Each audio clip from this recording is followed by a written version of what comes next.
Alors, maintenant qu'on a installé, qu'on a téléchargé WordPress sur notre ordinateur, on va pouvoir commencer à l'installer en ligne. Mais avant ça, il va nous falloir créer ce qu'on appelle une base de données. Une base de données. Donc une base de données, pourquoi l'installer?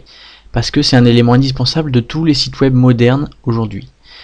Les bases de données, c'est chaque site WordPress possède une base de données associée. Et c'est un élément qui permet entre autres d'avoir un site dynamique. Par exemple, vos lecteurs, si vous leur en laissez la possibilité, vont pouvoir commenter votre site, commenter vos articles, et les commentaires qu'ils vont écrire vont apparaître sur le site. Vous voyez, ce sont des sites qui sont dynamiques, qui peuvent bouger en fonction des utilisateurs. Et donc c'est très utile, c'est très efficace. Alors, comment créer une base de données? Pour la créer, on va se rendre sur le site de notre hébergeur OVH.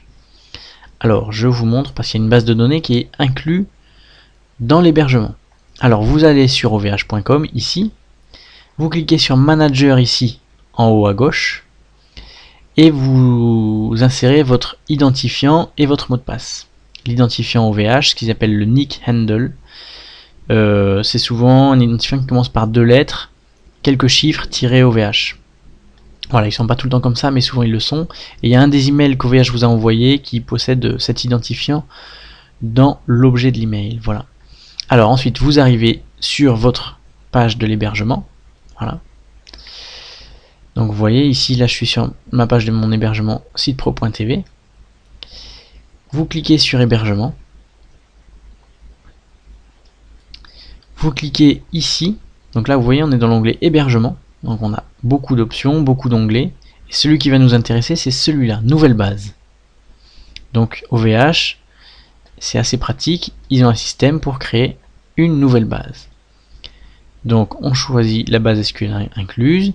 Ici, vous avez souvent le début du nom de votre site. Vous rajoutez quelques lettres, 3 à 6 lettres, et vous cliquez sur valider. D'accord? Et voilà.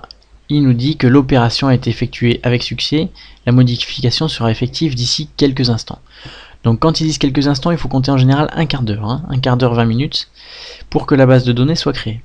Donc d'ici quelques minutes, vous allez recevoir un email.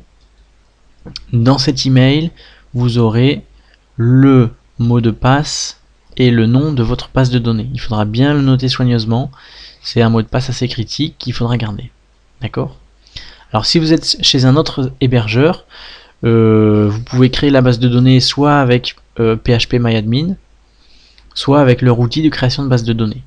Donc en général, il n'y a rien de compliqué, il suffit de suivre les instructions de l'hébergeur, ou d'aller sur phpMyAdmin, de faire nouvelle base, de créer sur valider, de cliquer sur valider, et ça vous créera une nouvelle base. Voilà, on se retrouve